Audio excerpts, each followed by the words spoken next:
Welcome back to another episode of Orioles Across the Pond. We're back for season 2 of our podcast. Another season for the O's. Baseball is back, kind of. Spring training's here.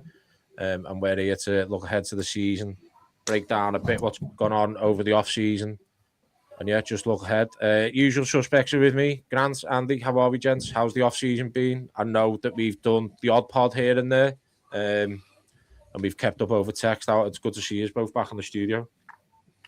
Cheers. Yeah, looking forward to it and getting into some chat because there's been a lot happening.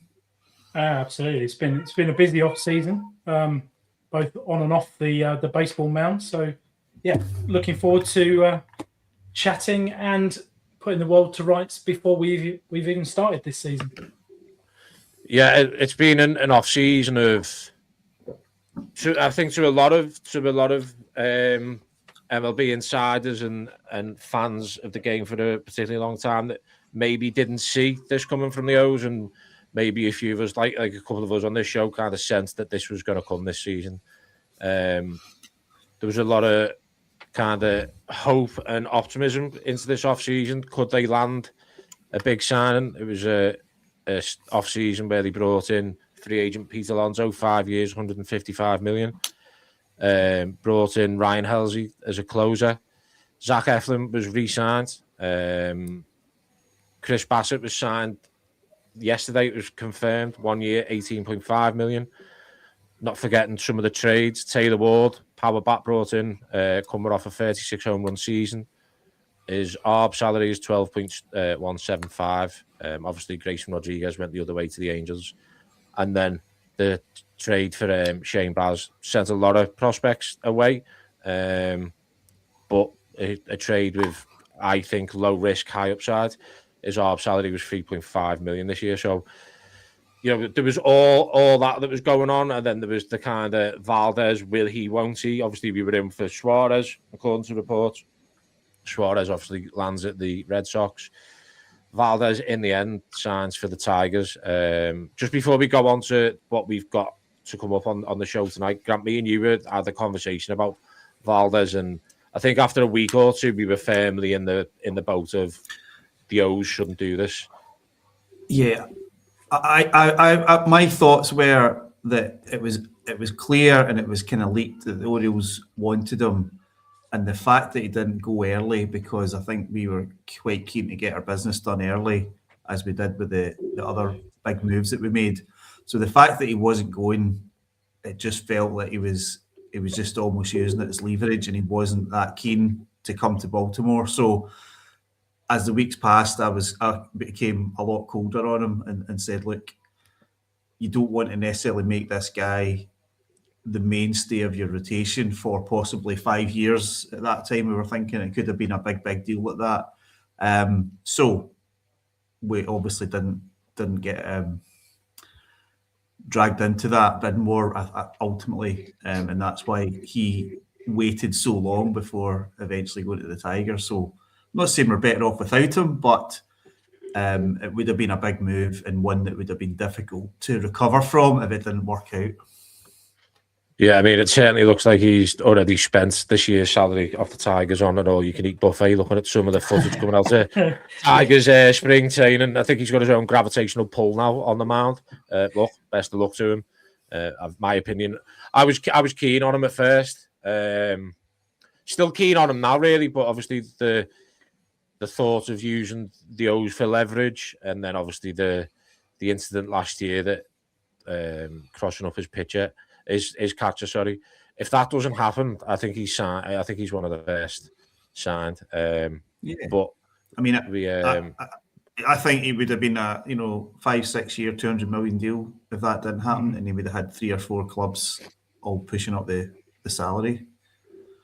Yeah. So just shows you how much that's cost him. He's still got a very good deal, but he's going to have to stay fit and get another bite of free agency in his mid-30s.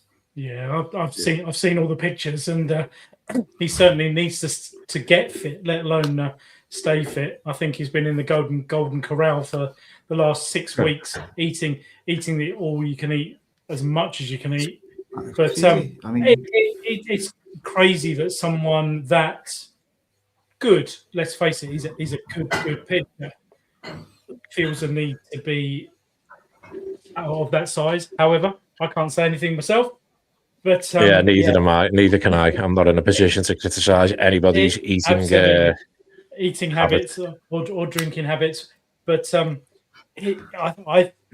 very much with you, Grant, and you, Thomas, that the longer it went on, the less I fancied him coming to the O's, because using this for leverage, I don't really care, because if you don't want to come, I'm glad you're not here, because we would have probably suffered it. And who knows what happens with pitchers. Pitchers are very fragile objects, and as we've gone through the signings, and we'll go through a bit more, you can never have too much pitching. We've been burnt before with pitchers coming in and getting injured, and you only have to look at Grayson Rodriguez to see, and John Means and many others to know that one false move and that's potentially a career gone, and that would be a lot of money. We're still paying for Chris Davis, let's face it. So imagine what we were going to have to do if he didn't. I think when we come to it, when we review the rotation, we're in a whole lot better place than we were last year. And yes, we would have been better. I think I'd have preferred Ranger Suarez, but we've got Baz and Bassett. So let's talk about those in due course. Other point I would make just before we move on is Orioles won 101 games a few seasons ago, and that season, you can look at all the spreadsheets, all the numbers, all the analytics. That season was built on vibes, and sometimes things just come together and it happens. So you can't control that, you can't plan for it, but you could put a spanner in the works, and I think Valdez could have been somebody that was not high on the vibes above replacement stat. That's a new stat that we'll maintain through the season. Keep that going. So I think Eflin's good in that. Sounds like Bassett will be as well. Certainly Alonso. Early signs from spring training are he's going to be a big personality on the bench, even when he's not got a bat in his hand. Yeah, obviously talking of that spring training underway. A lot of players back there early, which was good to see. Obviously, pitchers and catchers reported earlier this week, but there was a lot of players there, I think, from down the last Thursday, Friday. It was during those days, the Thursday, Friday, Jackson Holiday was taking some batting practice in the cage, and he has suffered I'm not even going to try and pronounce it, suffered a fractured bone in his hand. So that was the first kind of big injury reported out of spring training. He is going to start the season on the IL. Hopefully not too long. I think it's about a 6 to 8 week prognosis. I was looking into the stats around about 80% of people who have that operation come back normally. The only cause for concern of recent years, and it's only going back to last year, a certain Mike Trout had that operation done in the June, come back August, and then he was sat for the rest of the season. So obviously there is a bit of cause for concern there, but Jackson looks like he looks after himself. In the off-season, you look at the pictures of when he came back, he's bulked up again, so he looks in good shape. Yeah. Another injury to report, and a disappointing one, because I thought this was the season where we were going to see 130, 140 games out of this guy, and he's one of the guys that when he's out of the lineup, and people go, we're missing the glue here in that lineup. Jordan Westberg. He's going to miss a bit of spring training, but they think he's going to be ready for the start of the season. Just how big is it to get him back? Yeah.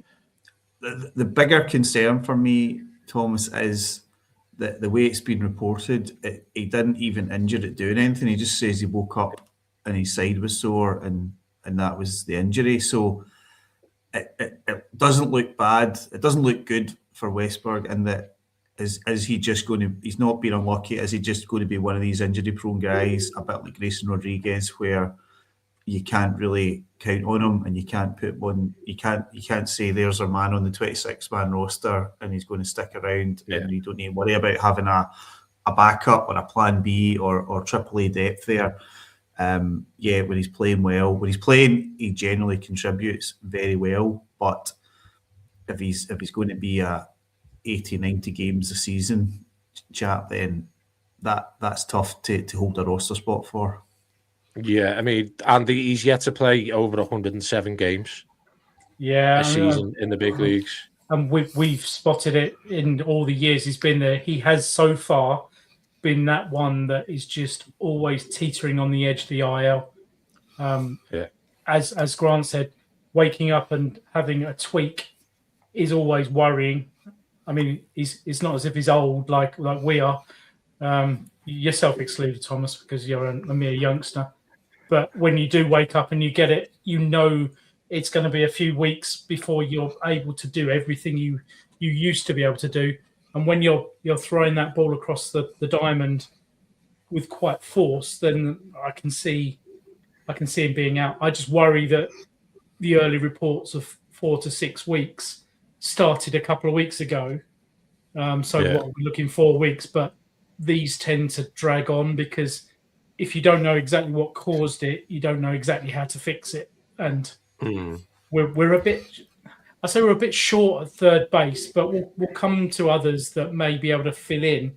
But it's certainly not what we anticipated as an infield of Alonso, Holiday, Henderson, and then Westberg is suddenly very much different, and we'll come to that in a bit. I mean, I think the way the both of you have explained it there, the fact that there's no indication of on how it's happened is a concern. Look, I really wanted this to be the year that Westberg went and got those 130 games, showed us, a larger sample size of what he can do, and then, I mean, mainly because when he plays well, the O's win. The O's play well. That's a fact, but also, again, something that we're going to discuss at the end of the show. Out of the couple of players that we will mention, he is probably one that it'd be easier to extend. But to offer him an extension, I need to be seen 130 games, 30 home runs. And let's see what you can do at third. Can you become a Gold Glover? Are you that caliber player at third? As I say, I think Mike Elias said yesterday that he's turned the corner and he is starting to kind of slowly ramp up the work. And he said he's only going to miss a couple of games of the Grapefruit League, so hopefully he gets back. Yeah. Hopefully he gets back, and he's not in a situation where, like Gunnar was last year, where he misses too much of spring training, and then his spring training is April, May, June in the big leagues, and it's hard to get going. Yeah, certainly the positive is they seem at the moment fairly confident that he will be on the opening day roster. But yeah, as you say, these obliques tend to, I suppose, hang around and it could be a 4 to 6 weeks, and then he's still a couple of weeks away in 4 to 6 weeks. So let's hope that he doesn't regress, and we need to see him getting a good couple of weeks of spring training before the first game. Yeah, definitely. Moving on then. Have the O's got they've got a great conundrum to have. Who's going to miss out on the rotation? Or, as reported yesterday by Jake Drill on MLB, Craig Alvarez is figuring out, considering running a 6-man rotation for the start of the season. Currently, as it stands, you've got Kyle Bradish, Trevor Rogers, Shane Baz, Ian Kramer, Zach Eflin, Chris Bassett, Tyler Wells. So there is competition for places there. First and foremost, obviously they've got to get through spring training and see the work. Yeah. I think Bradish is the opening day starter for me, or him or Trevor Rogers. I think Jane Baz is your day 3 guy. After them two, and then it's your day 4, day 5. Does Bassett come in? Is he a number 4 guy, or is he competition for that day 5 spot? So I think Bassett will be in the rotation. I don't think that's very much of a decision to make. I don't think they'll do a 6-man rotation. My feeling is that has been mentioned just so that they defer a decision and they're not inviting speculation about who's not going to be in the rotation. My big concern about 6-man rotation is you could only do that if you're very confident in Keegan Aitken, Cano, Ends, these kind of multi-inning reliever guys, and we're just not there with those guys. Yeah, Kittredge's probably an 8th inning guy as things stand. Yeah. So we're just not there. We need to kind of, that's maybe the one area that we're kind of just hoping that things work out. Yes, we've discussed it numerous times that we may well have, we almost certainly will have Tyler Wells in the pen, who I think will be very, very good in the pen. And we may well have Cade Povich there. I think they'll probably have to have Povich in Norfolk and build it up as a starter unless they're short-handed. But just because of those question marks in the bullpen, the 6-man rotation isn't going to work for me. I don't think that's a realistic option, and they will have to make a decision probably as things stand. I think you see spring training games, you see who looks sharp and who you trust. Obviously, we've had issues with Kramer in the early season, and that's kind of not just a one season thing. That's been a kind of consistent thing. And obviously Zach Eflin, who's kind of coming back from surgery. If he's good, he'll be comfortably good enough to be in the rotation and may well be better than Baz and Bassett. But the fact that he's not pitched in a live game properly since the early part of last season, I think that's they probably start him slower than anybody else. And if there is somebody either IL'd or in the pen, it's probably Eflin as things stand. Yeah, I tend to agree. I don't think you need a 6-man rotation at the very beginning of the season anyway, because you automatically get the days off that eases them in, so you end up with a 6-day rest on the first few weeks. It's only till about week 3 where we start. I think we've got 10 games in a row then, or 11 games in a row, where you might consider having a spot start. I think the key might be that Baz and Dean Kramer have both got options, so they can work on. They can come in and out a little bit, so they could be expendable. I think a lot depends on Eflin, though. If Eflin's fit, I agree. I think he starts, and he probably starts as your day 3 or maybe a day 4. The top 2 are absolutely set in stone. I think it'll be Rogers first. I think he's owed that from last season because of what he did. However, I think the better pitcher is probably Kyle Bradish, which is he's even been talked about as a Cy Young candidate for this year. He's only pitched how many games last season, but already looking. So I think a lot will depend on Eflin's fitness. If he's fit, he starts. If he doesn't, then I think we're settled with a 5-man rotation and Tyler Wells being a long man in the bullpen, which is a really nice thing to have because we know that he can start quite ably. So it gives you that relaxation if you need. And you've also got Albert Suarez in the background that is available almost certainly, even though he's on a minor league deal. I see him doing well in spring training if he's fit and potentially being another long man or a starter when you need it.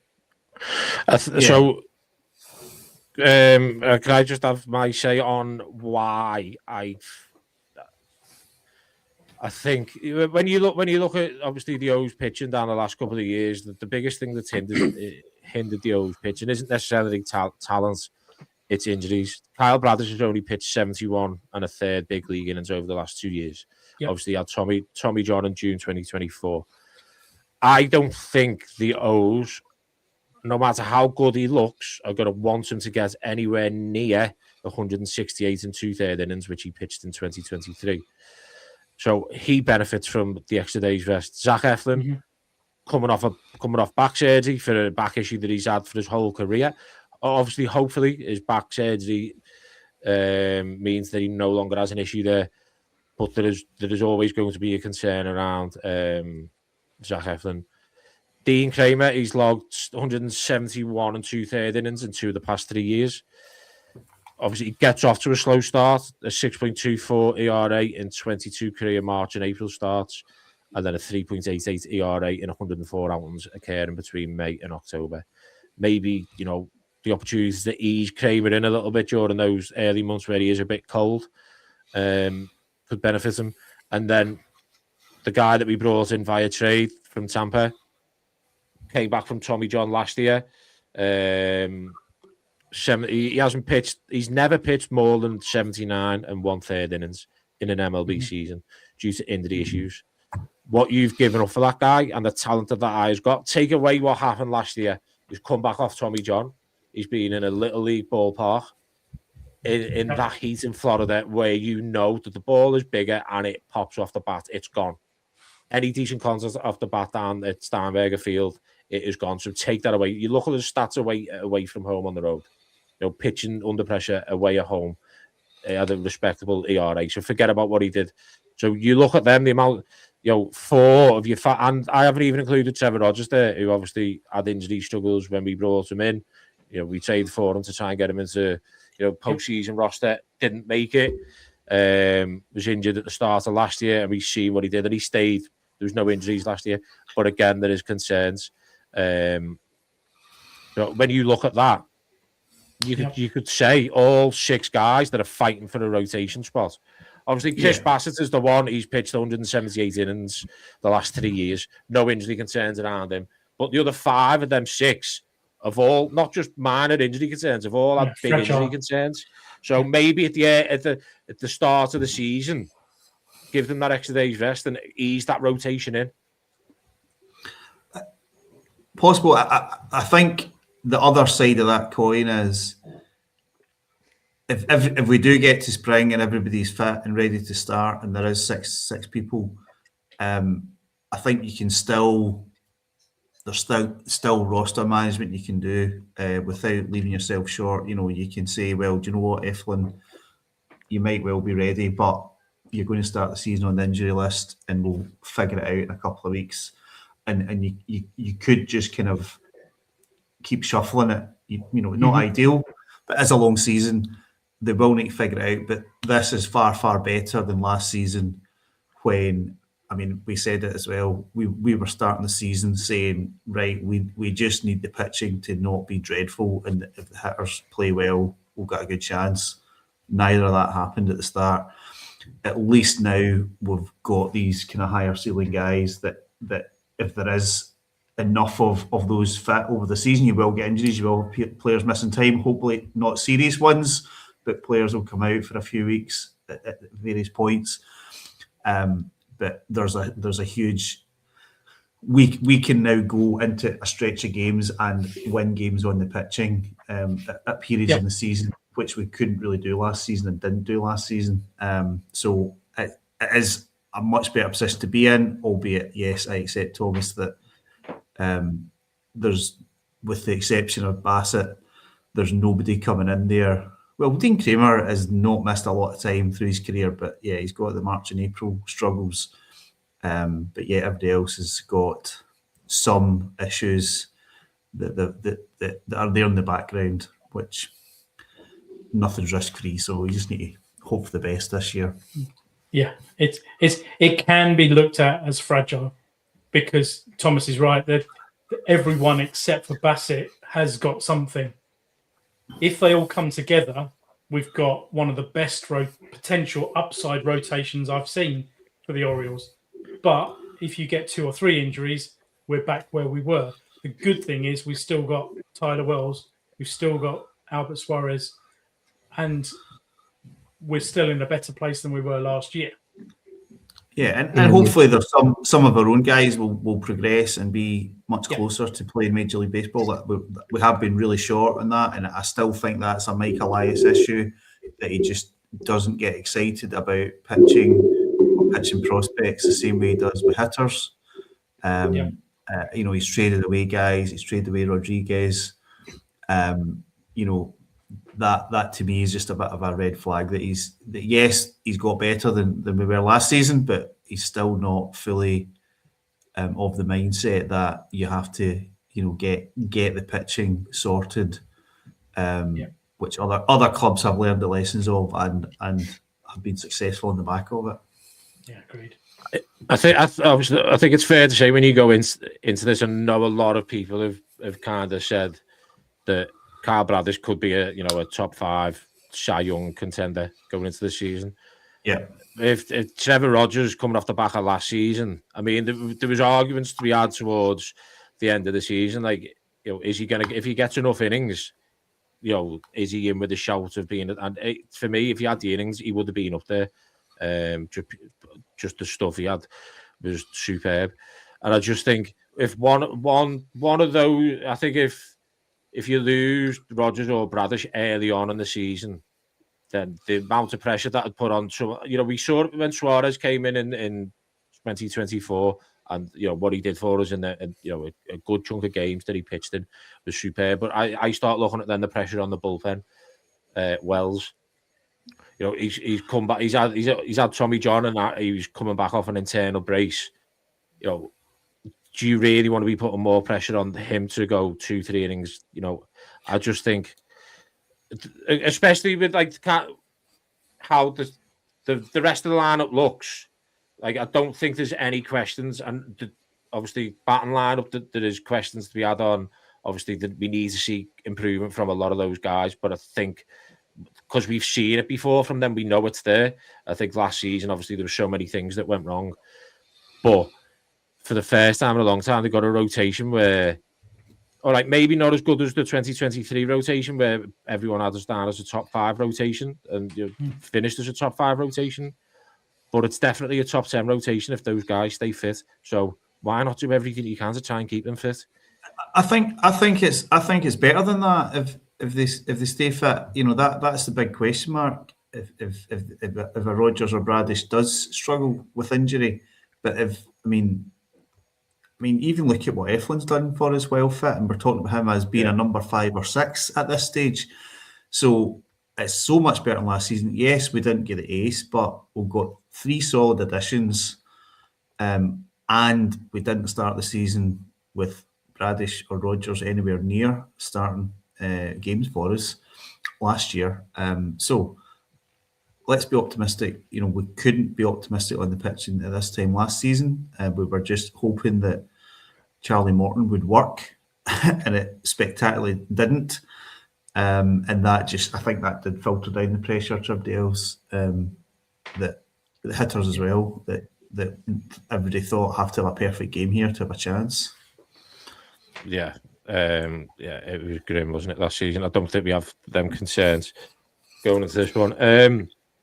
Just a quick one while we're on this rotation. The question came in from Danny in the WhatsApp group. Obviously, signed Bassett to an 18.5 million one-year contract yesterday, and then last night, funny enough, me and Grant were talking about this late last night about Zach Gallen and why hasn't he been signed anywhere.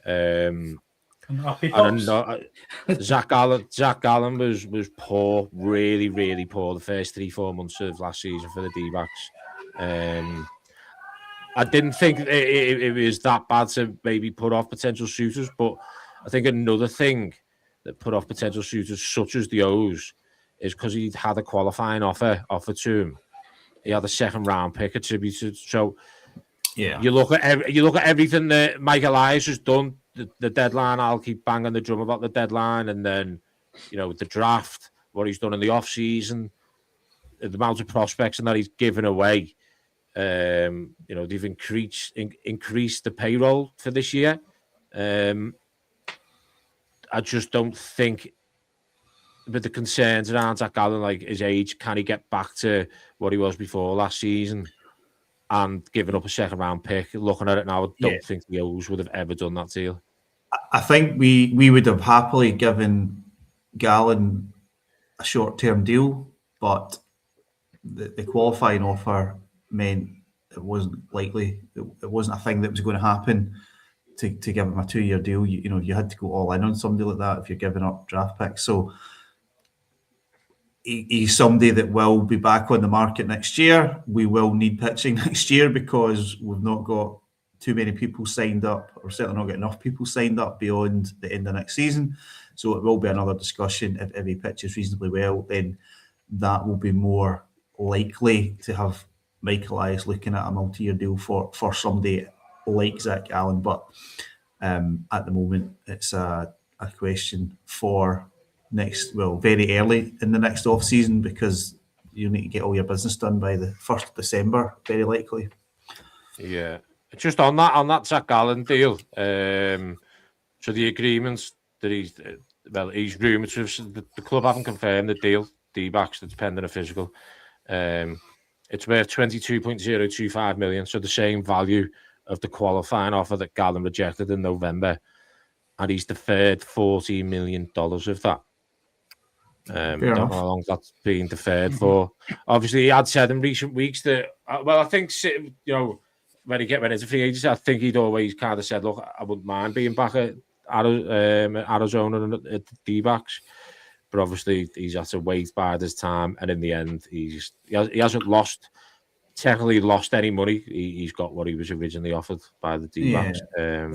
Sounds like he's got a bit greedy in the free agency, and there just wasn't a deal there for him. But if he pitches well, he'll get that deal next year, I'm sure. But he's certainly not had any injury issues that I could tell. So he would still be somebody that we would probably be looking at and talking about, and possibly trading for in July. Yeah. Plus the draft pick is now not there as well, so he's now almost in a better position for next year, because you haven't got that worry. So he's just got to sort his life out and pitch well, which he didn't do last year, as you rightly say. If he pitches well, the market it's a no-brainer for him to do this, because if he pitches well, he is now going to be in a much, much better position.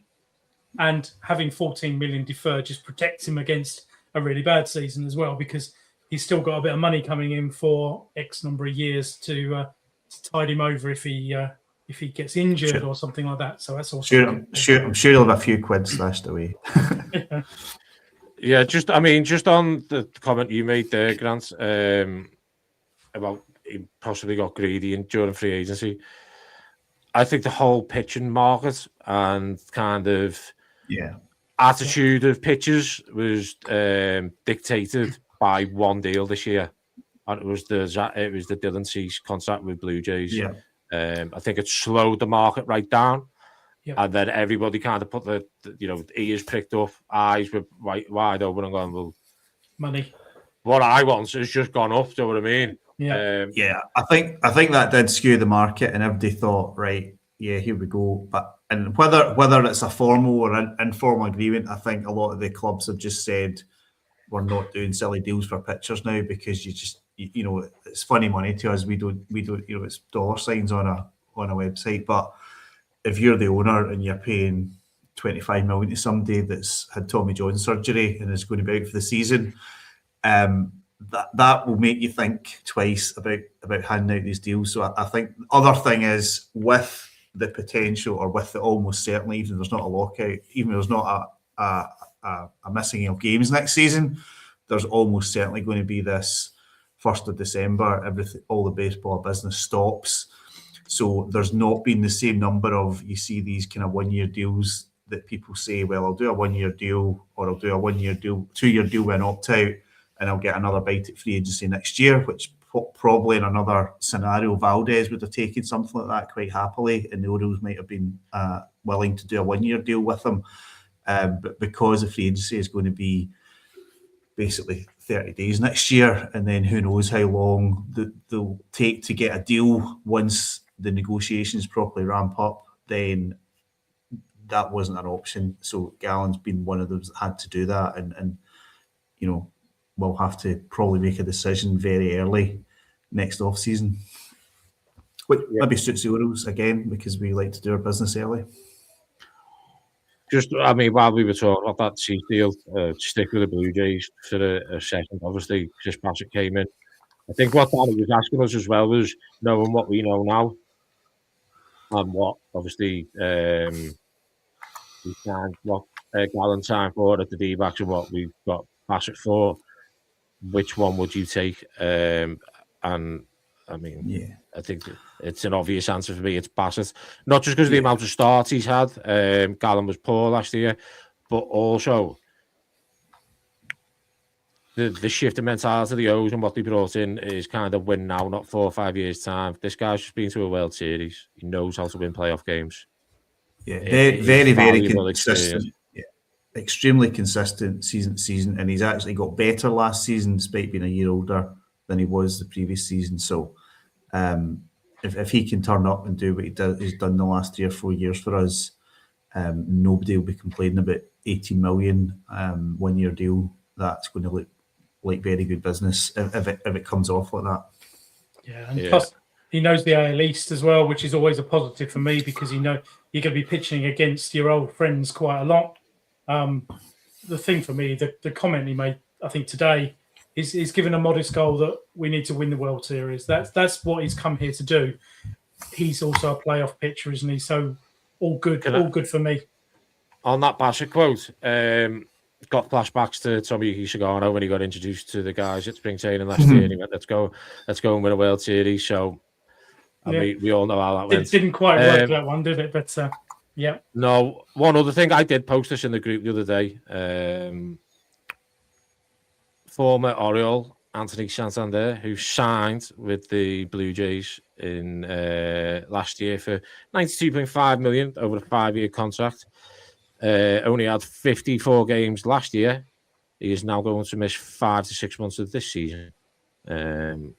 Shoulder surgery. I know there was a lot of we should have signed, and it just shows that. I mean, you can't predict these injuries, but it just shows that I think the 44 homers, 102 RBIs in 2024, the O's are gone. Thank you very much. What else? Yeah, I think we were never going to do anything like a deal that Santander got. As much as we all enjoyed having him, and I'm sure we'd have been excited to have him back. But this is the issue with these multi-year deals is you just don't know, and it tends to be multi-year deals for guys that are already 32, 33, which is more likely to have injury issues. So unfortunate for him and the Blue Jays, but I suppose fortunate for us that we wouldn't need to face him again. Indeed. Yeah. So we've discussed the kind of the rotation and the abundance of talent there. Another place in the O's lineup where there is an abundance of talent, huge star brought in during the off season, but it has resulted in a bit of a logjam at first. Pete Alonso has come in. Obviously Ryan Mountcastle, who many people with much more skin in the game than us three guys predicted that Ryan Mountcastle would be a non-tender candidate. So it came as a surprise to a lot of people. Not Grant. Grant was fairly confident, and he's counting down the days until he's £50 richer. Mountcastle will be tendered the contract. Discuss a cash-out option, haven't you? And obviously you've got Samuel Basayo, who can also play first base. And you've also got Kobe Mayo, who has struggled at times in his appearances in the big leagues, but had an excellent September last year, and it finally looked like this is the Kobe Mayo that we all know and love. Kobe Mayo's been working out at third during the early days of spring training. I think when he first came up and he was playing at third, I'll die on the hill. I don't think Kobe Mayo could ever play at third. I don't know whether there is. I think it depends on what they want to do with obviously with Westberg being injured now. He's going to have to go and play third, and I think with Holiday being out, I think Jeremiah Jackson will play second. but there is an issue at first. So, I mean, we've also got Blaise Alexander, who I think is ahead, is definitely ahead of Jackson in that kind of scenario. Ultimately, if you hit well, they'll find a place for you in the lineup. My feeling is at the moment that, assuming Ryan Mountcastle hits well, that they will want to use Mountcastle as the first baseman more often than maybe people are expecting, and have Alonso DH. We know how much they rate defence, and that would create some options, some opportunities for Mayo at third. You know, as I said, if he hits well, they'll find a place for him. My other feeling is that neither Mayo or Mountcastle have got high enough value to be traded unless somebody is massively, massively desperate in the next few weeks. And now Mountcastle's got a reasonably chunky salary attached to any trade negotiations as well, 6 point something million. So certainly the injury to Holiday defers making a decision on that. You can kind of put everybody on the roster and try and get them a couple of games. But that's my feeling, is that at the moment, if Mountcastle hits reasonably well, he will start a good chunk of games at first. DH for Alonso, and may well get some chances at third. Obviously, if Alexander hits well, then you've got to fit him in as well. And Westberg should hopefully be there for opening day, and may well play second to accommodate Mayo. Yeah, I'm with you on the Mountcastle defensive side. He's one of the best defensive first basemen. It's probably the best of the group that we've got. Pete Alonso has always played there, but I think the sample size with Mountie is that we miss him when he's not at first base. We don't miss his batting particularly sometimes, but he's the best defensive first baseman. I don't think we'll see any chance of Paseo at first. I think Paseo will just be sharing catching duties with Adley, and on the other days, maybe a DH with then Alonso being first base. Well, I do think that's where Mountie comes in. That you could platoon Paseo late in the game, you know, as a pinch hitter, and be reasonably relaxed about the field position. So that gives them the option. I think we will see that sometimes, but not until late innings, you know, because you don't want to have no backup catcher available. No, I don't. I agree. And that was risky last year. How many times did we nearly get caught out by the fact that I remember Gary Sanchez getting ill? We were always right on the brink that we lost the DH a few times because we had to pinch hit. Yeah, and it was causing us a problem. I agree that I think as long as Rushman comes to anywhere near the form that he deserves to be or should be, then he still is pretty much a shoo-in for most games because the fact he can switch hit. But I agree with you. The key for me is who will play at second when Holiday's out. And I think if Westberg is there, I think he plays second. And I think Blaise Alexander plays third. Jeremiah Jackson can play third, but he's more an outfielder these days. But do we need the outfield? We'll talk about the outfield at some point. We've got a lot of outfielders as well. Yeah, we've also got a lot more right-handed hitters than we've had. You think of O'Hearn moving and being replaced by Alonso, and Holiday now effectively being replaced by Alexander for opening day. So that will change things, and it does make Rutschman even more important that he can come in as a switch hitter and kind of hopefully be good enough to play somewhere in the top of the lineup, or else I don't know what we're going to do if we need to, because you're going to play a lot of right-handed pitchers, obviously. All three of those first basemen right-handed. That isn't helpful, is it? No, but this issue at first base, not only is it having an issue, it's the issue with DH. Samuel Paseo needs at-bats. Obviously, he's going to be the number 2 catcher behind Adley Rushman at the start of the season. That might change towards the end of the season or halfway through, depending on how Adley goes.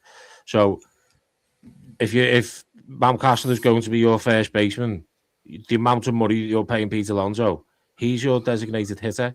So, where does Samuel Basayo get the at-bat? Yeah, I agree. Basayo needs at-bats, but I also think you've got to be prepared for Basayo not being quite at that level and just being a backup catcher for at least the first part of the season. You got to definitely. You got to think that's an option or that's a possibility. Albeit we hope he hits well and he's trying to get into the lineup as often as possible. But there's too many guys there ultimately, so somebody's going to miss out, and usually these things sort themselves out, and it becomes quite obvious that he's got to play somewhere because he's hit well enough. So that just depends who that is when we get there. And this is why, for me, the full-time DH or bench piece for Ryan Mountcastle, I think he's a full-time bench piece. Like the money that Pete Alonso was on, he's your everyday first baseman. Obviously, he's not as good as a defender on first base, but he's every day, and it frees up the designated hitter spot for somebody like Adley on his days off, for Samuel Basayo to get at-bats. And we're going to talk about, Dylan Beavers in right field in a bit. But Dylan Beavers, if he is in the roster, he doesn't start down at Norfolk, he's going to need some days where he gets at-bats. So it's just impossible to have Ryan Mountcastle on first base and Pete Alonso's your everyday designated hitter. No, I appreciate that. It's just too much of a logjam, so they need to do something there. I can see Mountcastle being the bench piece pinch hitter. I appreciate that, but what I'm saying is I still think there'll be more games than people are expecting that Mountcastle does play first ahead of Alonso because of that defensive. But Mounty's got to hit well enough to do that. You're not just going to play him because he's a decent first baseman. He's got to hit reasonably well to have that as a scenario. But hopefully he can. I mean, I certainly would prefer that than not. And I still think certainly the injury and even the Alexander trade, where he could potentially play as a utility outfielder as well when the infielders are back, it does kind of still open up the possibility of having Alonso and Mountcastle and Mayo and Basayo all on the roster for a lot longer than people expect. As I said, I don't think there's going to be a trade at this stage. These guys' trade values, especially Mayo's, is not high enough. If somebody comes in for Mounty, yes, you got to speak to them, but at 14th of February now, I don't see it happening. No, I mean, Mayo's trade value isn't high, but with the amount of years of control he's still got an option. There might be a team that would want it, but again, with obviously the injury concerns around Westberg, they're not even going to entertain anything with Mayo. They haven't got a third baseman. Yeah, that's the other thing. If Mayo can at least play average third base, which he's not showing so far, and he's not looked comfortable there, then it solves a problem. It keeps him on the roster. There is obviously the option that he could go to Norfolk at some point if he's either not playing or not playing well, and you get Westberg or Holiday back, whoever that is.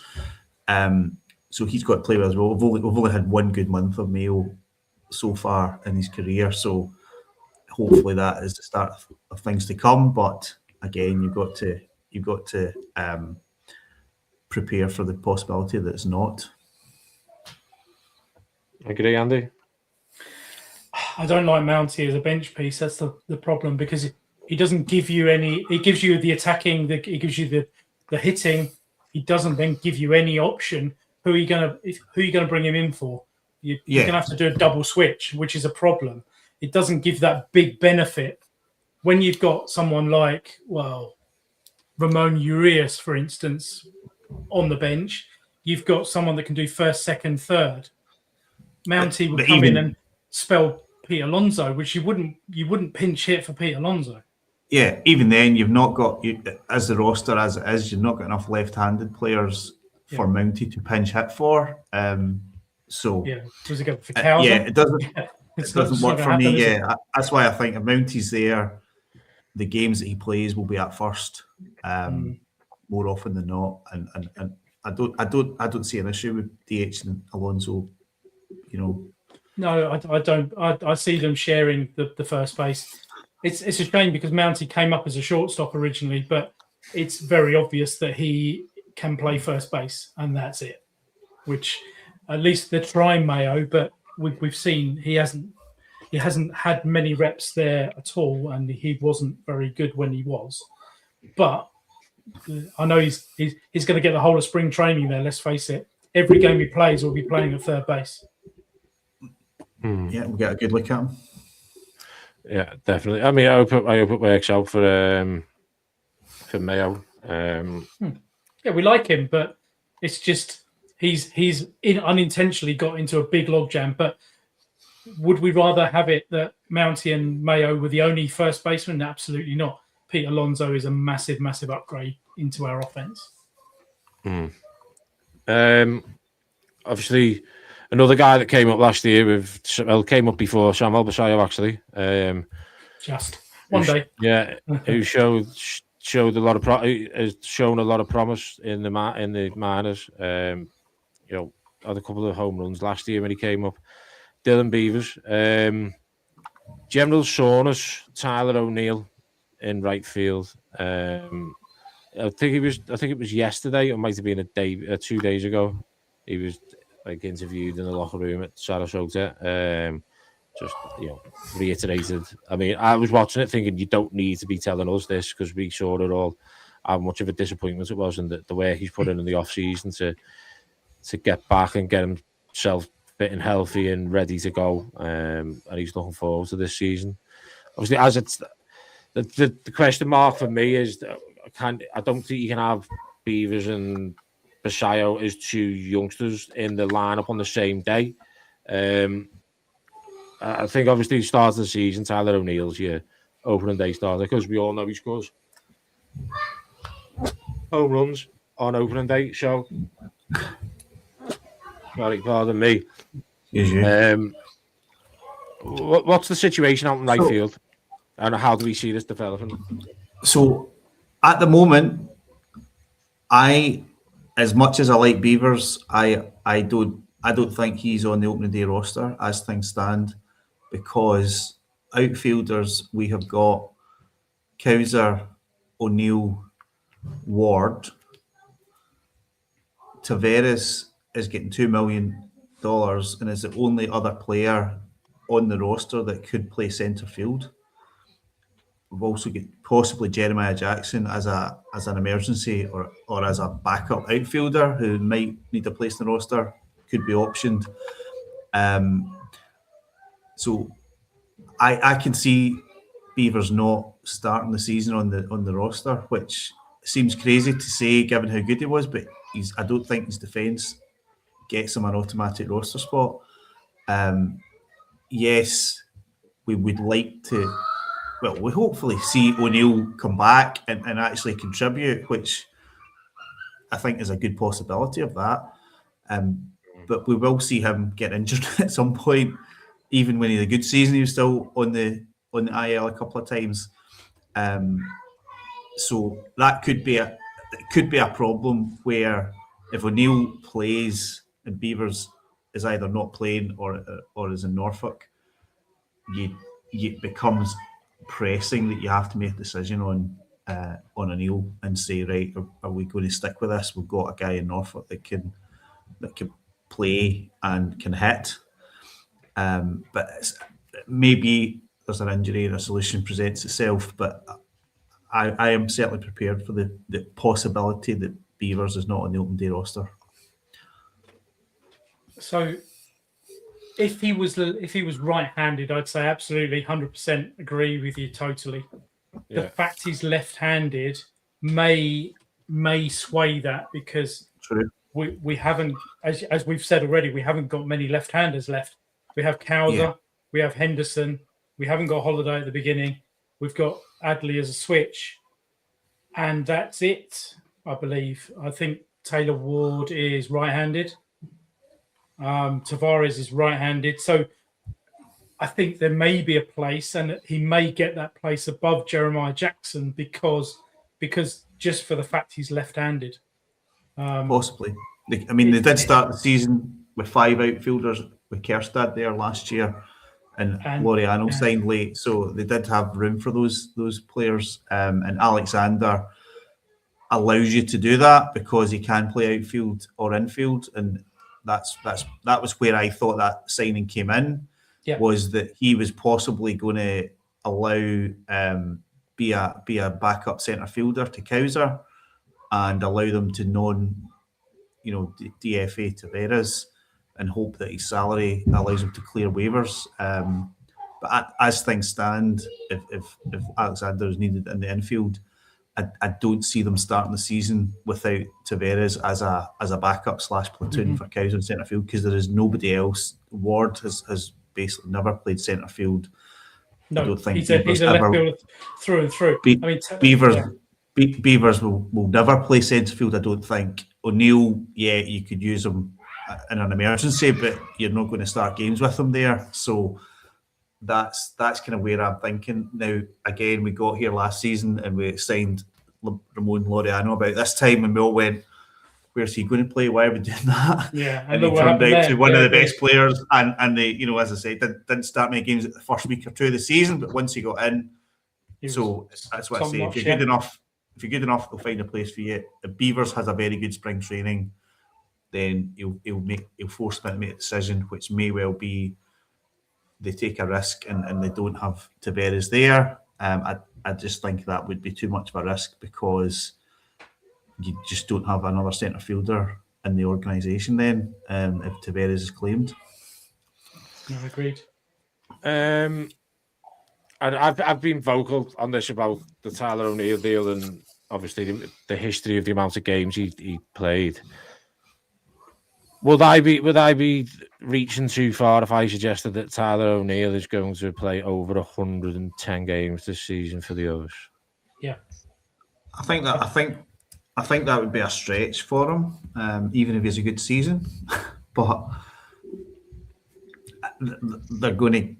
He's on the roster. They're not going to walk away from him at this stage. Now, if he gets in the team and is rubbish, and Beavers is mashing home runs in Norfolk, then that kind of forces a decision to make. Not a nice decision to make, given the money that he's still owed, but you've got to get your guys on the park, and I suppose there's ways and means of still doing that.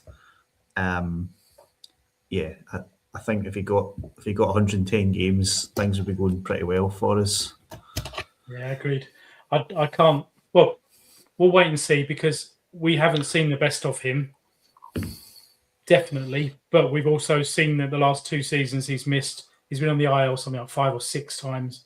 So he finds a way. I'm surprised that even during the interview he didn't find something to go and fall over on.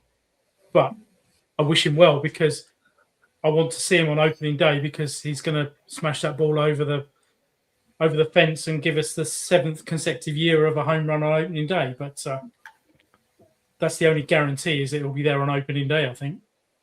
Are we putting money on that home run as a collective? I think we should. If any bookies are offering it, yeah. We'll find one. They will be offering it, yeah. Bet365 will do it. Yeah, I'll take the video for us all if you're not there, Thomas. Just on the subject of the outfield, how big a year does Colton Cowser need?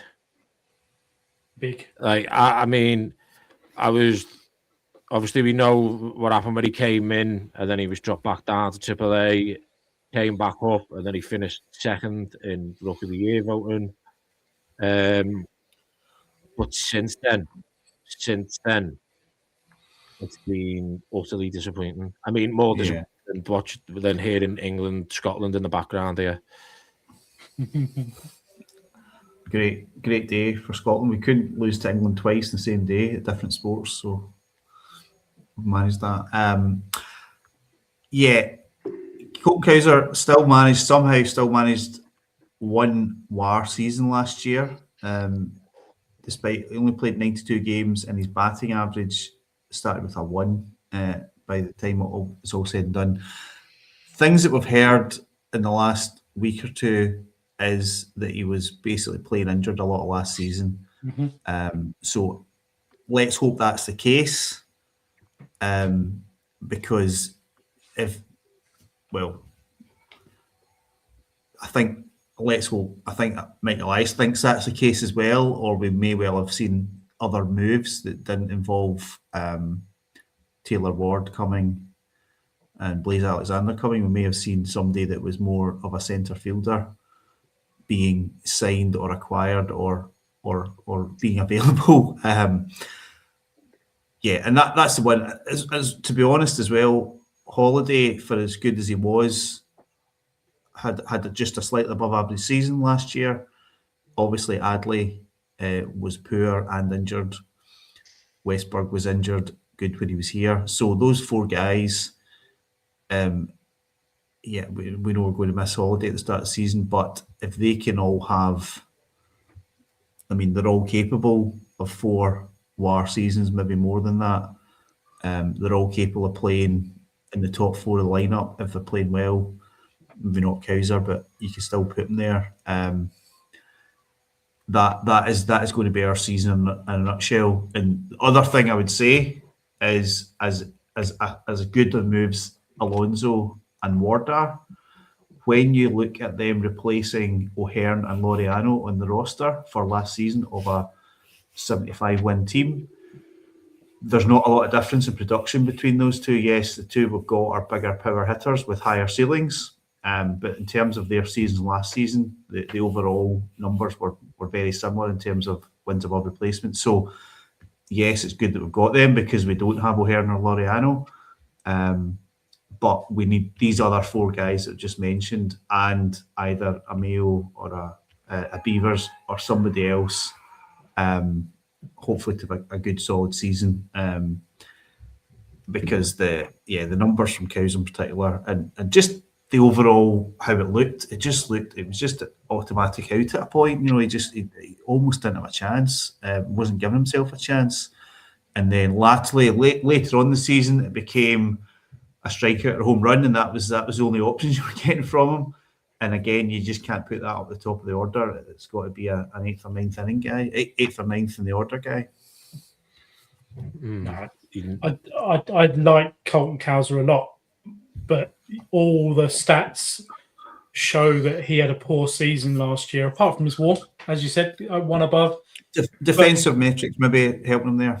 Yeah, defensively, he has improved defensively from when he moved from left field to centre. Once Cedric was traded, I like his the way he battles, the things he did the season before, the running between the bases, all the positive stuff. If he was as they've said, were playing injured, that could explain why he was just that. Oh no, it's Colton. It's going to be a strikeout, and it was. Plus, we were playing reasonably poorly at various times, and he was then put in situations where he had to hit the ball hard for a home run because we were 4th or 5 runs down. But yeah, he did. He didn't really get a chance. He did end up on 16 home runs in 92 games, which, given how poor he was, isn't nothing. It isn't nothing. 24 home runs a season before, so he's certainly got that 30 home run power. And he is going to be a guy that strikes out a lot, but you've got to put the ball in play sometimes, especially situational baseball, which was a problem for us, and an even bigger problem now that we don't really have another centre fielder there, so you can't protect him the same way as we did with Mullins last year. He's going to play a lot of games, and there's nobody else there. And I think if they were more concerned about him, I think we maybe would have gone out and signed Austin Hayes or something like that to be there defensively. Right-handed centre fielder. But maybe Tavares will surprise us all, but I don't think we can count on that. I think he's probably going to be in the roster unless something else happens. So he will kind of get that platoon protection, hopefully, if Tavares plays well enough. But yeah, certainly there is a lot of room for improvement, and I think we can be optimistic that we'll see that this year. Hopefully. One that we've discussed a few times on the show, extensions. The Orioles organisation handed out extensions. Huge one towards the back end of last year, extending Samuel Basallo 3 days or 5 days after he made his big league debut. Huge deal, not necessarily financially. I mean, huge for Samuel Basallo and where he's come from, and 80 million or whatever I think the total deal is worth is an awful lot of money. But that kind of, again, pricked everybody's ears up, eyes opened a bit wider, and maybe the O's are, getting a bit serious now with looking ahead to the off-season, signing free agents, and then obviously the Kyle Schwarber deal that was not back, but it was the highest deal on the table. The day after, Pete Alonso signs. Interesting from obviously the Pete Alonso press conference, and Scott Boras, his agent, was asked about it and the reaction of several other players on the O's roster that are Boras clients, and he mentioned Westy, Gunnar, Jackson Holiday that had all rang, and I think Gunnar was especially happy with it and excited by it. Gunnar Henderson is a guy that when he was asked about an extension last year, I think he said he just wants to be in an organisation that wins, and for him, an organisation that wins isn't necessarily just obviously going and winning pennants and World Series, but an organisation that is setting itself up to win, being in a position to win an awful lot of games. And it wanted an organisation to be serious. And one thing that Boras said is now that people are now looking at the O's with these two deals that they've done, the Basallo and the Pete Alonso one. Hang on a minute, the O's are serious now about offering money out to serious players that can come in and change an organisation, bolster an organisation, and stay on this win now path.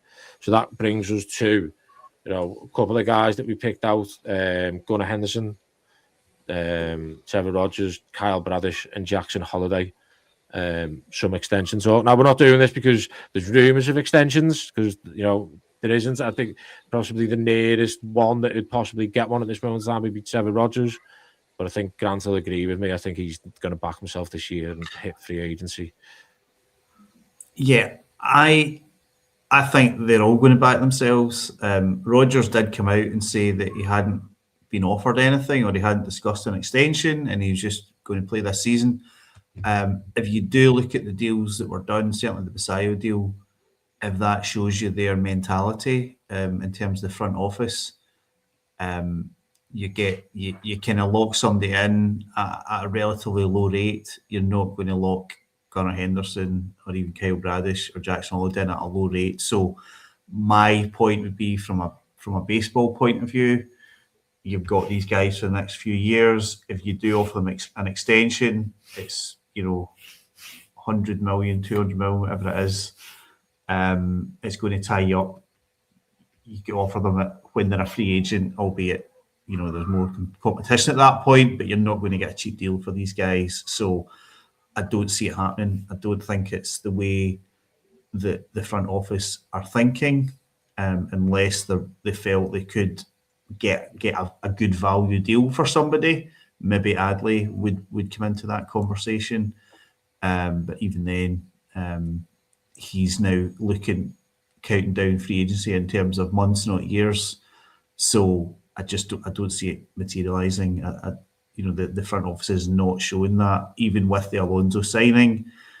I think they will still be quite happy kind of filling these gaps and solving these problems when they arise down the line, and keeping that flexibility with the payroll. I tend to agree. I think each of them has a good value if they can get the right price for them. I think it gives other people the knowledge that we mean business, that the Orioles mean business, and that they're looking to be a long-term good team, and it could encourage others to come. So it's a bit of a incentive, but it's, as you said, it's going to be very expensive. Pitchers are risky, especially Kyle Bradish, who we don't actually know how well he's going to pitch or how durable he's going to be. Trevor Rogers, I think you're right, will enter free agency at the end of the year. Not saying he won't come back, because he does say the right things, but it's the other two. It's Gunnar and Jackson. Would you put some of your eggs in those baskets to encourage people to come? Because we're gambling on the future as well. Yeah, and Gunner's the one. Gunner's the one that you can't replace anywhere. And if he moves on, you're going to have to go and spend serious money on a replacement, I would imagine. I mean, I think, is it 2 years, 3 years he'll have left? 3 years, including this season. So Gunnar Henderson, that's still a lot of baseball over the next 3 years, you know? It is. So Gunnar Henderson is under team control through to the end of 2028. Just the one thing with Gunnar Henderson, I think me and Grant have talked about this maybe in last season. Obviously, Boras client, another shortstop that is a Boras client, Ellie De La Cruz. Obviously, I think he's still in pre-arb, so he's earning a base salary at the moment of $820,000. I think he goes in his first year of arbitration next year. He's not slated to become a free agent until 2029. But Ellie De La Cruz rejected a franchise record extension in spring last year, which I think it was going to exceed the $225 million deal that the Reds paid Joey Votto. Yeah. And when you look at that, could it be a case of one of them two are waiting to see what one gets? The other one does. Because to me, like this kind of thing, shortstop and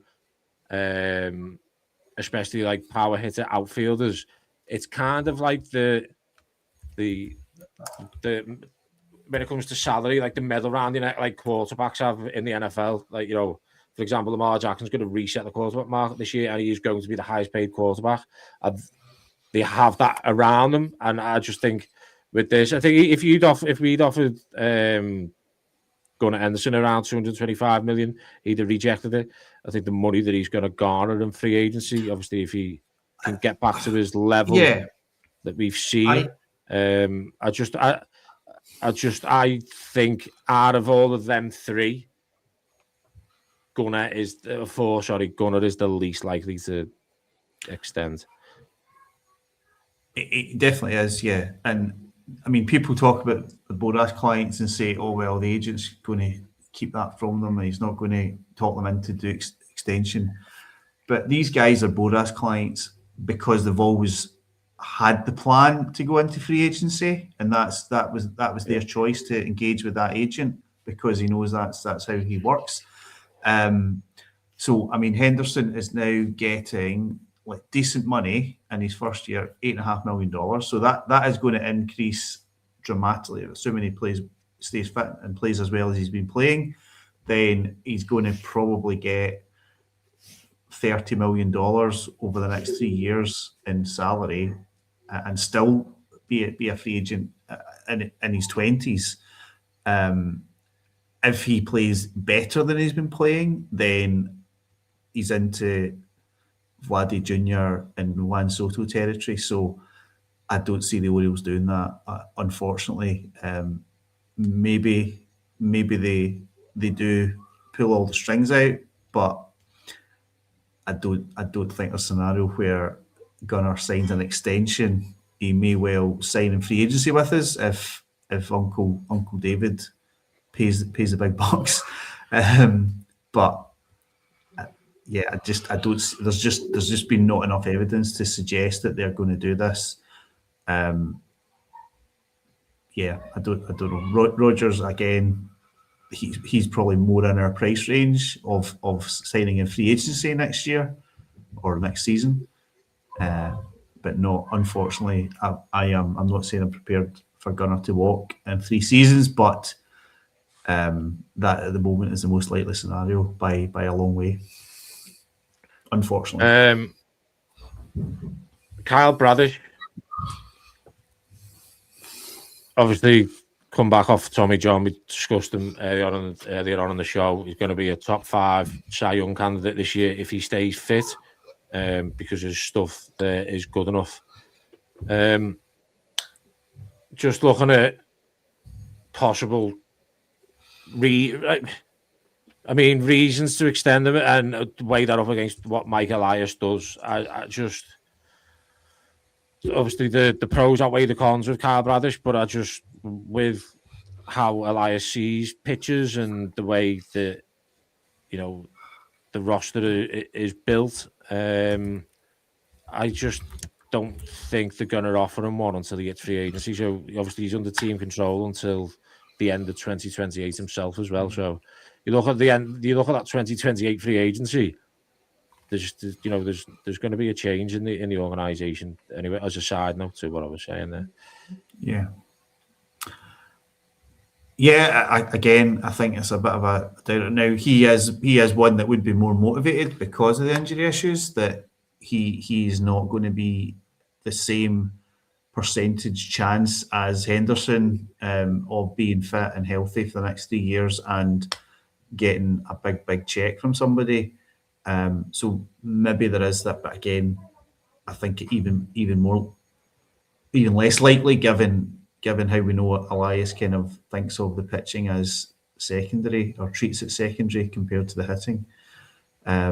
So I mean, we will still have this other side of that coin is you pay 15 million for Charlie Morton, you pay now 18 million for Chris Bassett. So you still kind of pay up for not having these guys on the books, as a free agent signing, somebody gets somebody at 31, 32 for 5 years, you're still kind of going to pay that relatively meaty salary.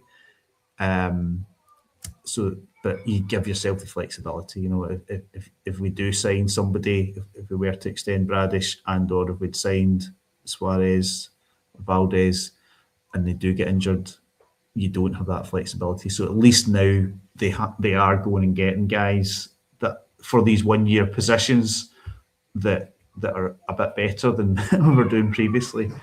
But I think that's how they're going to keep operating. I think our biggest hope is that some of the guys come through and turn into the next Gunnar Henderson and the next Kyle Bradish, and we kind of replace them with. And I think that's the most likely scenario to get those guys that probably we are not going to pay for in free agency, certainly every single off season. Totally agree. I can't see us extending Bradish. Maybe next year if he does a good season this year to try and keep him, but I don't think there's any benefit this year in doing so. As you say, he's under control till 2028, so he's a low salary. He's about $3.5 million at the moment. Low in pitching terms, that's for sure. So what would be the point? You're not going to give him 20-25 million a year from now when you can pay 3, probably, I don't know, 5, 8 next year, and maybe 18 the year after. I think that those numbers for Bradish, if Bradish pitches as well as he's pitched and he stays fit, that number for Bradish next season will be a big number, and certainly the season beyond that will be kind of Paul Skeens level, but Tarek Skubal level, but it might start with a 2 for his salary if he pitches that well. So that's where you start running the numbers and saying, well, let's get this guy lined up at 20 million a year for the next 4 or 5 seasons and try and even it out a wee bit. Again, I just don't see them doing it. Even as much as I am massive on Bradish and think he could be the best pitcher in baseball this year. And even you look at his numbers the last few seasons when he's either been injured or just back from injury, they are still elite numbers. So if he does get a full spring here, then let's get excited for opening day.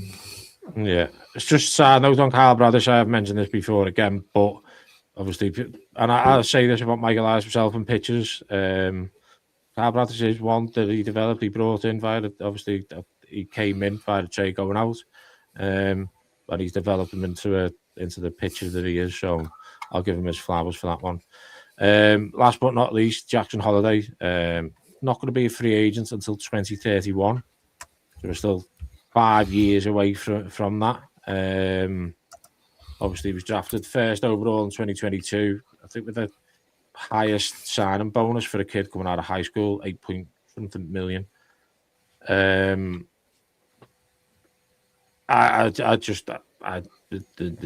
just not happening. Yeah, I just can't see the O's doing anything with Jackson Holiday. Just at this moment in time, maybe in a couple of years down the line. I also think a lot of what Jackson Holiday wants to do depends on what his brother does. Now his brother is, where's his brother land? The Rockies, didn't he? Was it the Rockies? Yeah, I think that rings a bell. Yeah, without checking it. So a lot of that is going to be on what his brother does. Is his dad going to land somewhere as a coaching job? I just think Jackson Holiday is firmly himself in his head is I'm here till 2031, prepare myself for the next stage of my career. Yeah, I mean, I think the next extension will probably be somebody that is recently debuted or has not debuted yet. I think they will continue to look for those value deals like the Basayo one.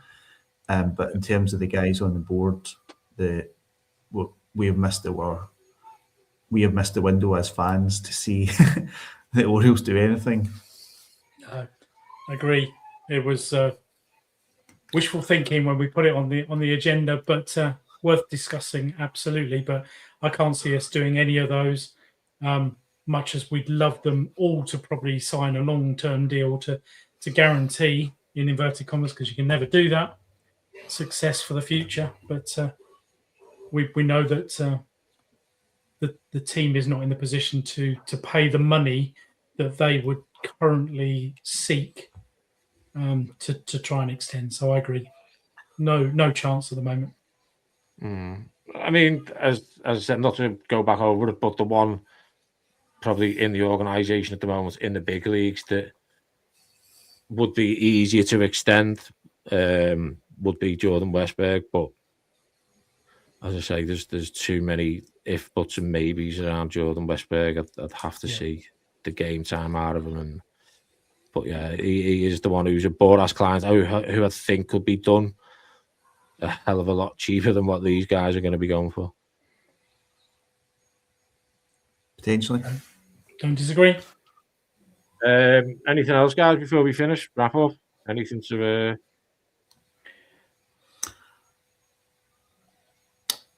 Is there, just even trying to think, I mean, I still expect a reliever to be added.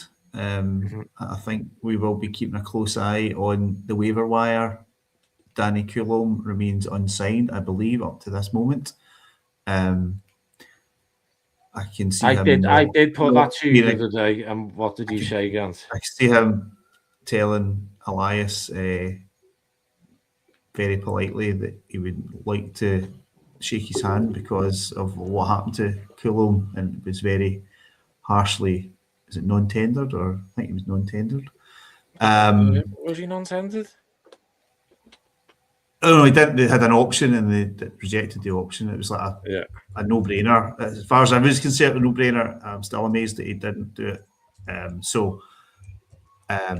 There'll be other options that we've not even thought of. I think we probably do need a reliever. There's enough guys in the pen that have played reasonably well, but with options. There's also the Colin Selby injury, which kind of creates a spot for somebody. I suppose the other side of that coin is what do they do if we do get to open day with 6 starters? Does somebody go to Norfolk and stay built up as a starter, or do they phantom IL somebody, or do they have another reliever? Which we may well need a reliever, but it'd be a big call to say to Zach Eflin or somebody, you're going to be a reliever all season. I'm sure that is quite difficult to do that and then kind of jump back in as an emergency starter at some point. Not the worst problem to have, but certainly a kind of known unknown at this stage as to what the plan would be. And again, a lot of that might depend on availability of players as and when that transpires. Often very late players are cut from rosters, after spring training before opening day, which was how we acquired Danny Coulomb, I believe. Can't remember that one. Yeah, I think he was cut from the Twins and we got him very late before the start of the season. So there will be these opportunities. And yeah, I'm certainly concerned that we're kind of relying on a lot of upside from Cano and Aitken for those kind of middle innings as the kind of experienced guys, where certainly Cano was very poor last year. Aitken was good in spells and possibly overworked as well. Ends came back, looked very good, but again, was at a small sample size.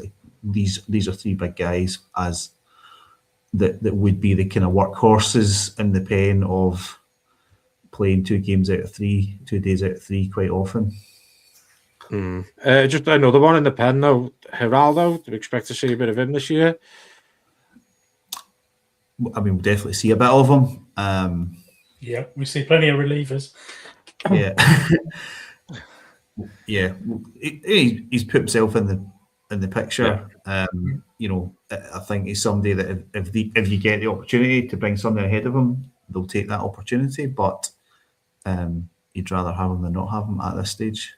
Garcia could be a good one actually, because he did get into some kind of higher spots last year and did well. I think he was hung out to dry in one of the games, which kind of bumped his numbers slightly. But he's almost certainly going to be on the roster. Yeah, I agree. I think we're 1 or 2 short. I think we've probably got 8 names that you could go through: Wells, Suarez, Selby, Enns, Aitken, Cano, Garcia, and the closer Helsley. Helsley gives you 8, and we know you need 8 on a 5-man rotation. There's no backup. Well, you need 12 though. You need some of the, I mean, I think Suarez will start in AAA and will be built up, remain as a starter unless it's needed in the pen as an emergency. I don't think they're going to press that button until later on in the season. And he may well end up a one and done where he comes up and he maybe's used for a double header or something and goes back down. I see him as being most useful to us in the pen this year if everything goes well. I think they do lean on him at some point. He's not going to be a guy that probably goes and puts in big numbers down in AAA, but then when he turns up and the lights are on in the major leagues, we know he can do a job. So yeah, spring training underway. The vibes are high. There's seen plenty of videos. Pete Alonso, apparently Helsley is throwing some light and stuff. So obviously it all looks good there. Before we go, I'm going to put you guys on the spot. Give me your end of season predictions. Win-loss, Orioles Player of the Year. And I'll go for how far do the O's get in the playoffs? Well, I'll say I think we're going to have a good season. I think we'll be on 90-something wins. We will either be very close in the AL East or we will be one of the top wildcard teams. It feels like we've got a better roster this year. Certainly if the starting pitching comes off, that we could get into to at least get through a few playoff series. You can never guarantee these things, but I would be cautiously optimistic that we'll get through the wild card and we'll hopefully get through the LDS. But that's my most optimistic that you'll get from me on the 14th of February. A lot of that has come together in the last few weeks. I think the pitching looks a lot better now. We need these guys to hit that were mentioned. I am going to be continuing to buy stock in Adley Rutschman, and I will say that he will be the Orioles Player of the Year. You heard it here Go on, first. Andy. So I'm very much of a 15 wins better than last year. So that's 90. Again, that's going to be there or thereabouts in a very competitive division.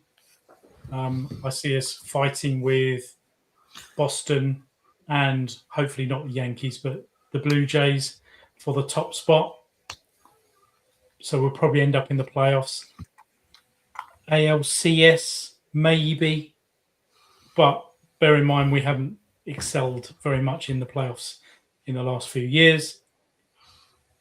I was going to say Adley, but I'm not going to. I'm going to go with Gunnar Henderson, which is a boring choice because he should be, as he is our best player, he should be the most valuable Oriole. So I think he will be, and I think there'll be a surprise because one person we haven't mentioned on the whole podcast is Silent J, who is back in spring training and could show us something that we've been missing if he is fit and ready to go. He might be a surprise. I don't think he'll be there for opening day, but I think he'll come in and he'll do some good work during the season. So is he your comeback player, Heston Kjerstad? Comeback player will be Heston. Player of the season is Gunnar. I don't think anyone can get near Gunnar. I don't think you can do a Pete Alonso because you expect him to get 40 or 50 home runs. That's what he does. If Gunnar can get 35 and do the stuff he does at shortstop, then he's got to be a better player for us. I'm going to go somewhere between 88 and 92 wins. Yeah, That sounds like 90 to me. Yeah. I've not checked. I've not been looking at the Fangraphs projections and seeing if the Bassett at signing gave us an extra win at all. But they have got the AL East: Yankees on 87, Red Sox on 86, Blue Jays and O's on 85, and Rays on 80. So they think they've got it very, very tight between the kind of four, let's say the four bigger spenders there in the AL East. It's all to play for. The only thing that could change that projection, obviously, is if Aaron Judge finally does his back from carrying the Yankees for 10 years, then they are nowhere. Which I'm not saying you wish players to get injured, but they genuinely would be in a massive amount of pain if that happened. Which, as much as you don't want to see Aaron Judge get injured, you would quite happily see the Yankees losing 90 games. Yeah, absolutely. Just to finish off my selections, I think Player of the Year, I'm going to go Kyle Bradish. I think he's top 5 Cy Young candidate. Solid selection, absolutely. And I think he has got a chance of being the best pitcher in baseball. Comeback Player of the Year. I don't know whether you can call it a comeback, but he did struggle last year because he missed spring training. I'm going to go Gunnar Henderson to have an explosive year. Yeah, you could have Kyle Bradish as comeback and Gunnar Henderson. Yeah, true. And then I think Samuel Basallo wins Rookie of the Year, as long as he's figured out in the off season and during spring training how to spot a fucking slider. Well, that I suppose is the other thing that possibly puts Beavers on opening day roster is his Rookie of the Year eligibility, and we know how much Elias loves to see that. So we'll see that. I think that would be Jackson missing out in that case, and I think there's a case for doing that given how big a ceiling Beavers bat could have for us. Interesting. Looking forward to get started. I think that's us back now. So we'll be back possibly weekly now up until the season starts. Then we'll be back with the usual 2 shows a week. Midweek shakedown will come back. Me and Andy might get the band back together for North-South Divide. Yeah, look, it's been good to get back on with you, gents. And you. Yeah. And yeah, we've been O's Across the Pond. I've been Thomas. They've been Grant and Andy. We'll see you on the next one. Cheers. Cheers all. Cheers.